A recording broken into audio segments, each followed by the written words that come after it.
چین میں سرمایہ کاری اور تجارت کے فروغ کا 25واں عالمی میلہ سوئفٹ پیر کے روز مشرقی صوبہ فوجیان کے شہر شیامن میں شروع ہو گیا، جس میں 120 سے زائد ممالک اور خطوں کے مندوبین شریک ہیں۔ اس 4 روزہ میلہ میں 3 اہم شعبوں پر توجہ مرکوز کی جا رہی ہے: چین میں سرمایہ کاری، چینی سرمایہ کاری اور بین الاقوامی سرمایہ کاری۔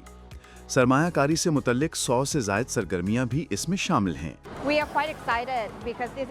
ہم بہت پرجوش ہیں کیونکہ یہ پہلا موقع ہے کہ ہم 35 تھائی کمپنیوں کو ساتھ لائے ہیں جو اپنے شعبوں میں نمایاں برآمد کنندہ ہیں۔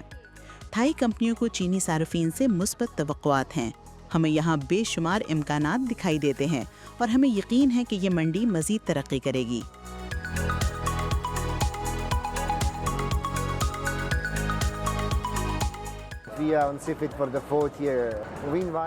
ہم مسلسل چوتھے سال سیفیٹ میں شریک ہیں۔ اس بار ہم نے سربیا کی اعلیٰ معیار کی مشروبات بنانے والوں کو مدعو کیا ہے۔ اس سال ہم زیادہ تجارت کو فروغ دینے کے لیے یہاں آئے ہیں۔ یہ ایک 2 طرفہ عمل ہونا چاہیے تاکہ سربین سرمایہ کار شیامن اور چین آئیں۔ ہم چاہتے ہیں کہ سیفیٹ کو 2 طرفہ تعاون کا پلیٹ فارم بنایا جائے۔ سیفٹ پہلی بار 1997 میں شروع کیا گیا تھا۔